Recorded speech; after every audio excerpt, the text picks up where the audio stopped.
सबैजनालाई हार्दिक स्वागत छ। हामी आजको भिडियोमा व्हाट इज कार्टेशियन प्रोडक्ट भनेर सिक्ने छौं र योसँग रिलेटेड केही इम्पोर्टेन्ट क्वेशन्सहरु डिस्कसन गर्ने छौं।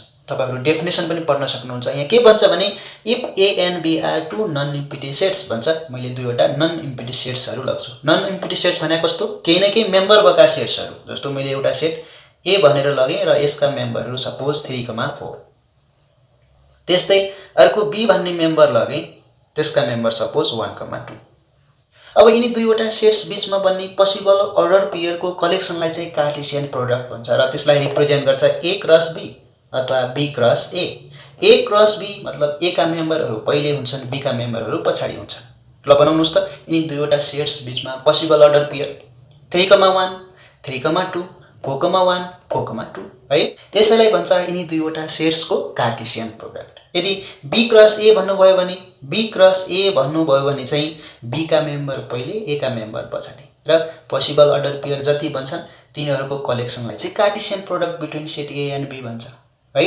अर्डर पेयर भन्नुस् त 1,3 1,4 2,3 2,4।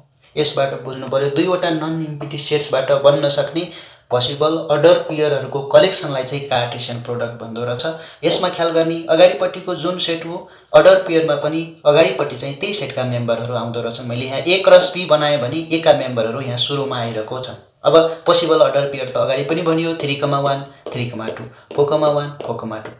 त्यस्तै बी क्रस ए झिक्न पर्यो भने बी का मेम्बरहरु सुरुमा 1,3 1,4 2,3 2,4। यसमा एउटा कुरा ख्याल गर्न पर्यो, हामीले अर्डर पेयरमा पनि डिस्कसन गरिसकेका छौं। यदि अर्डर पेयर हो भने 3,1 र 1,3 चाहिँ डिफरेन्ट कुरा हो है भनिसकेका छौं। अब यसबाट बुझ्नु पर्यो ए क्रस बी र बी क्रस ए पनि त्यसो भए डिफरेन्ट कुरा हो है। ए क्रस बी र बी क्रस ए चाहिँ सेम हुन सक्दैन, यो कुरा ख्याल गर्न पर्यो। एकपटक डेफिनेसन पनि हेरौं न त। If A and B are two non empty sets then the Cartesian product of A and B is denoted by A cross B and defined by the set of all order pair A, B which first element is from A and second element is from B भन्छ। अगाडि जे भनियो त्यही। जस्तै ए cross be भने चाहिँ possible order पेयरहरुको collection हो जहाँ चाहिँ ए फर्स्ट सेटबाट हुनुपर्छ भने सेकेन्ड कम्पोनेन्ट सेकेन्ड सेटबाट हुनुपर्छ भन्छ। सिम्बोलिकली कार्टेशियन प्रोडक्टलाई यसरी पनि लेख्छ A cross B equals to A, B such that A is belongs to capital A and small b is belongs to capital b। Small a मा पर्छ मतलब फर्स्ट कम्पोनेन्ट चाहिँ first सेटमा पर्छ भने सेकेन्ड कम्पोनेन्ट सेकेन्ड सेटमा पर्छ भनेको हो है। ल अब हामी चाहिँ कार्टेशियन प्रोडक्टलाई रिप्रेजेन्ट गर्ने डिफरेन्ट वेहरु सिक्दै छौं। Set of order pair, lattice diagram, table, mapping diagram, tree diagram, यी वेले चाहिँ हामी कार्टेशियन प्रोडक्टलाई चाहिँ रिप्रेजेन्ट गर्न सक्छौं। एक्जाममा फाइन्ड द कार्टेशियन प्रोडक्ट भनेर यिनी मध्ये कुनै वेले रिप्रेजेन्ट गर्नुस् भनेर क्वेशन सोध्दै हुन्छ। मैले एक्जाम्पल लगेर यिनी वेहरु सिकाउँदै छु है। दुईवटा नन इम्पिटी सेट्सहरु लगेको छु ए र बी। अब यिनी दुईवटा सेट्सलाई चाहिँ कार्टेशियन प्रोडक्टमा अर्डर पेयरको फर्ममा यसरी राख्न सकिन्छ। अगाडि पनि सिकियो के रे A cross B equals to 1,4 1,5 2,4 2,5 3,4 3,5। यो चाहिँ सेट अफ अर्डर पेयर एउटा कार्टेशियन प्रोडक्ट रिप्रेजेन्ट गर्ने वे हो। त्यस्तै कार्टेशियन प्रोडक्ट रिप्रेजेन्ट गर्ने अर्को वे ल्याटिक डायग्राम। यिनी अर्डर पेयरलाई चाहिँ हामी ग्राफमा प्लट गर्छौं। मैले ग्राफमा एक्स एक्सिस, यो चाहिँ ग्राफ पेपरमै बनाउनु पर्छ है। एक्स एक्सिस वाई एक्सिस बनायो, त्यसपछि 1 2 यहाँ चाहिँ एक्स एक्सिसमा जहिले पनि फर्स्ट सेटका मेम्बर लेख्नु पर्ने हुन्छ। फर्स्ट सेटका मेम्बर 1 2 3 है 1 2 3 1 2 3। अब त्यस्तै वाई एक्सिसमा चाहिँ जहिले पनि सेकेन्ड सेटका मेम्बर लेख्नु पर्ने हुन्छ। सेकेन्ड सेटका मेम्बर भने 4 5 1 2 3 4 5 है। अब यिनी अर्डर पेयरलाई यदि ग्राफमा देखाइम भने त्यही हो ल्याटिक डायग्राम, कार्टेशियन प्रोडक्ट रिप्रेजेन्ट गर्ने वे। 1,4 भनेपछि एक्स एक्सिसमा 1 वाई एक्सिसमा 4 1 2 3 4। त्यस्तै 1,5 एक्स एक्सिसमा 1 वाई एक्सिसमा 5 एक्स एक्सिसमा 1 वाई एक्सिसमा 5 1 2 3 4 5। त्यसरी 2,4 2,5 3,4 3,5 लाई यदि ग्राफमा प्लट गरियौं भने त्यो चाहिँ कार्टेशियन प्रोडक्टलाई रिप्रेजेन्ट गर्ने वे ल्याटिक डायग्राम हो। त्यस्तै कार्टेशियन प्रोडक्ट रिप्रेजेन्ट गर्ने अर्को मेथड टेबल मेथड अथवा टेबुलेसन मेथड। यहाँ चाहिँ हामीले A cross B find out गर्दै छौं अथवा ए क्रस बी लाई चाहिँ टेबलमा शो गर्दै छौं। यति बेला ए का मेम्बरहरुलाई फर्स्ट सेटका मेम्बरहरुलाई यसरी राख्ने र सेकेन्ड सेटका मेम्बरहरुलाई चाहिँ यसरी राख्ने। यदि B cross A find out गर्दै हुन्थ्यो भने बी का मेम्बरलाई यसरी राख्ने, ए का मेम्बरलाई चाहिँ यसरी राख्ने। यहाँ चाहिँ क्रस लगायो। अब यहाँनिर 1,4 यहाँ लेख्ने, 1,5 यहाँ लेख्ने, 2,4 यहाँ लेख्ने, 2,5 यहाँ लेख्ने, 3,4 यहाँ लेख्ने, 3,5 यहाँ लेख्ने। यो चाहिँ ए क्रस बी शो गरिरहेको छ यो टेबलमा। यो पनि कार्टेशियन प्रोडक्ट रिप्रेजेन्ट गर्ने एउटा वे हो। त्यस्तै नेक्स्ट मेथड छ म्यापिङ डायग्राम। हामीले चाहिँ यहाँ ए क्रस बी लाई चाहिँ म्यापिङ डायग्राममा सो गर्दैछौँ भने फर्स्ट सेटलाई चाहिँ फर्स्टमा राख्ने, सेकेन्ड सेटलाई सेकेन्डमा राख्ने। यदि बी क्रस ए झिक्दै हुन्थ्यौँ भने बीलाई यता राख्ने, एलाई यता राख्नु पर्थ्यो है। अब हामी पोसिबल अर्डर पेयरहरू के हुन्छ 1,4, त्यस्तै 1,5, 2,4, 2,5, 3,4, 3,5, यो चाहिँ म्यापिङ डायग्राम हो। त्यस्तै हामीले बी क्रस ए लाई चाहिँ यदि म्यापिङ डायग्राममा सो गर्थ्यौँ भने बी का मेम्बरहरू यता राख्थ्यौँ, ए का मेम्बरहरू यता राख्थ्यौँ। यहाँनिर 4, 5 हुन्थ्यो, यहाँ 1, 2, 3 हुन्थ्यो। त्यसो भए 4 बाट 1 मा पनि जान्थ्यो, 4 बाट 2 मा पनि, 4 बाट 3 मा पनि। त्यस्तै 5 बाट 1 मा, 2 मा, 3 मा जान्थ्यो। त्यो चाहिँ mapping diagram B cross A को बन्थ्यो। त्यस्तै लास्ट वान मेथड हेर्नुस् ट्री डायग्राम। यसमा ए का मेम्बरहरूलाई चाहिँ 1, 2, 3 यसरी लेख्ने, बी का मेम्बर 4,5 छ नि, 4, 5, 4, 5, 4, 5। अब यहाँनिर 1 बाट 4 मा, 1 बाट 5 मा, 2 बाट 4 मा, 2 बाट 5 मा, 3 बाट 4 मा, 3 बाट 5 मा, 1,4, 1,5, 2,4, 2,5, 3,4, 3,5। यो चाहिँ ट्री डायग्राम मेथड हो। अब यसबाट बुझ्नु पर्यो कार्टेशियन प्रोडक्टलाई रिप्रेजेन्ट गर्ने मेथडहरू चाहिँ हामीले पढ्नुपर्ने set of order pair, lattice diagram, table, mapping diagram, tree diagram रहेछ। इक्जाममा चाहिँ फाइन्ड द कार्टेशियन प्रोडक्ट भनेर सो इन भनेर यिनीमध्ये कुनै 2वटा अथवा एउटा मेथड सोधिदिन सक्छ। बहुत ख्याल गर्नुपर्ने हुन्छ है त। अब हामी एक्सरसाइजका क्वेशन्सहरू सल्भ गर्छौँ। The question number 1, if A equals to 1, 2, 3 and B equals to 3, 4, 5, find A cross B and B cross A भन्छ। यो सिम्पल कुरा भयो। A cross B भन्ने चाहिँ A cross B भन्ने चाहिँ A का मेम्बर लेख्यौँ, B का मेम्बर 1, 3, 1, 4, 1, 5, 2, 3, 2, 4, 2, 5, 3, 3, 3, 4, 3, 5 है A cross B। त्यस्तै B cross A भनेपछि B का मेम्बर पहिला लेखेँ, A का मेम्बर पछाडि 3,1, 3,2, 3,3, 4,1, 4,2, 4,3, 5,1, 5,2, 5,3। अब यस्तो क्वेशनमा थप find the cardinality of A cross B भनेर सोध्दै आउँछ। ए क्रस बी मा कतिवटा अर्डर पेयर छन् त भने हो यो कुरा है। ख्याल गर्नुस् 1, 2, 3, 4, 5, 6, 7, 8, 9, 9। This is the cardinality of A cross be.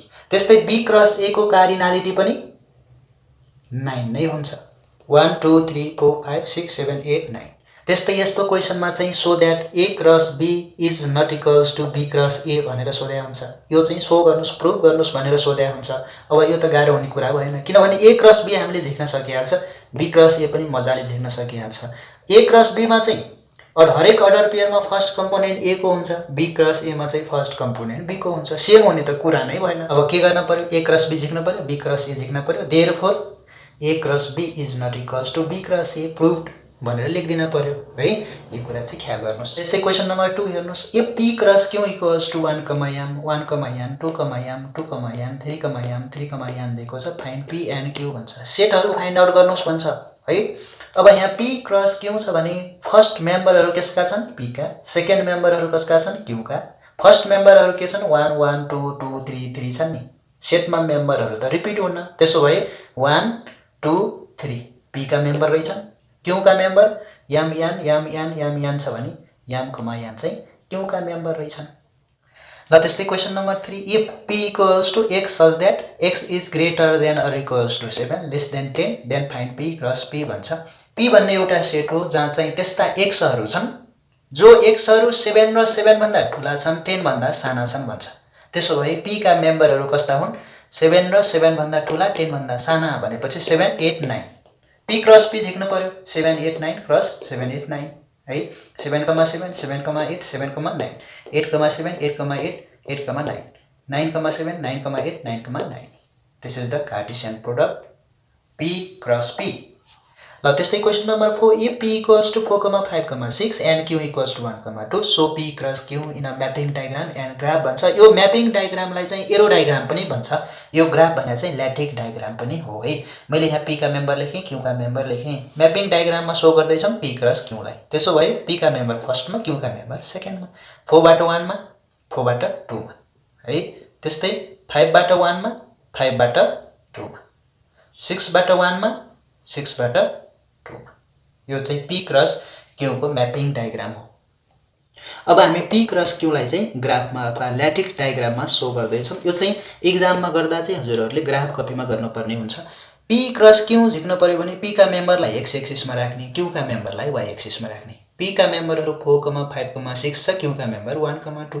त्यसो भए त्यहाँ अर्डर पेयरहरु के बन्छ 4,1 4,1 यहाँनेर, त्यस्तै 4,2 यहाँनेर, 5,1 यहाँनेर, 5,2 यहाँनेर, 6,1 यहाँनेर, 6,2 यहाँनेर।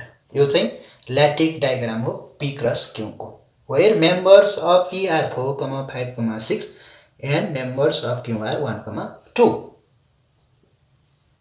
ल त्यस्तै question number 5, if A equals to X such that X is less than or equals to 4, X belongs to natural number, and B equals to X such that X is greater than or equals to 3 and less than or equals to 6, X belongs to whole number, then find A intersection B cross A and A difference B cross B भन्छ। यसमा A का मेम्बरहरु त्यस्ता Xहरु हुन् जो चाहिँ 4 र 4 भन्दा साना छन् र नेचुरल नम्बरमा पर्छन् भन्छ। नेचुरल नम्बर त 1 बाट स्टार्ट हुन्छ, त्यसो भए 4 र 4 भन्दा साना नेचुरल नम्बरहरु A का मेम्बरहरु हुन् 1 2 3 4। त्यस्तै B का मेम्बरहरु त्यस्ता Xहरु हुन् जो चाहिँ 3 र 3 भन्दा ठूला छन् र 6 र 6 भन्दा साना छन्, तिनी होल नम्बर हुन् भन्छ। त्यसो भए कस्ता हुनु पर्यो B का मेम्बर 3 4 5 6, 3 र 3 भन्दा ठूला, 6 र 6 भन्दा साना, होल नम्बर 3 4 5 6। अब हामीले झिक्नु पर्ने A intersection B cross A हो, त्यसको लागि A इन्टरसेक्सन B का मेम्बर झिक्न पर्यो। A इन्टरसेक्सन B झिक्नलाई सेटको कन्सेप्ट त हामीलाई छँदै छ। A का मेम्बर 1 2 3 4, B का मेम्बर 3 4 5 6, कमन मेम्बरहरु कुन कुन छन् 3 र 4 3 र 4 है। A इन्टरसेक्सन B का member, A intersection B cross A झिक्न पर्ने छ। A इन्टरसेक्सन B का मेम्बर लेखेँ, क्रस A का मेम्बर लेखेँ 1 2 3 4। अब क्रस प्रोडक्ट त मजाले झिक्न सकिन्छ, 3,1 3,2 3,3 3,4 4,1 4,2 4,3 4,4। अब त्यस्तै A difference B cross B झिक्दै छन्, त्यसको लागि पहिला A डिफरेन्स B झिक्नु पर्यो। A डिफरेन्स B भने A का मेम्बर लेखेँ, B का मेम्बर लेखेँ। A डिफरेन्स B भने A का मात्रै मेम्बर हो, त्यो भने चाहिँ 1,2। अब त्यसपछि A difference B cross B, A difference B का मेम्बर 1,2, B का member 3, 4, 5, 6।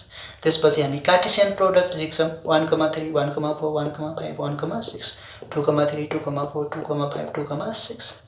This is our answer. ल यो भिडियोमा चाहिँ यति नै। यदि हजुरहरूले यो भिडियोबाट चाहिँ definition of Cartesian product, simple सेट्सहरुको चाहिँ कार्टेशियन प्रोडक्ट झिक्न सिक्नुभयो र way of representing Cartesian product सिक्नुभयो भने you are master of this topic. Okay, thanks for watching.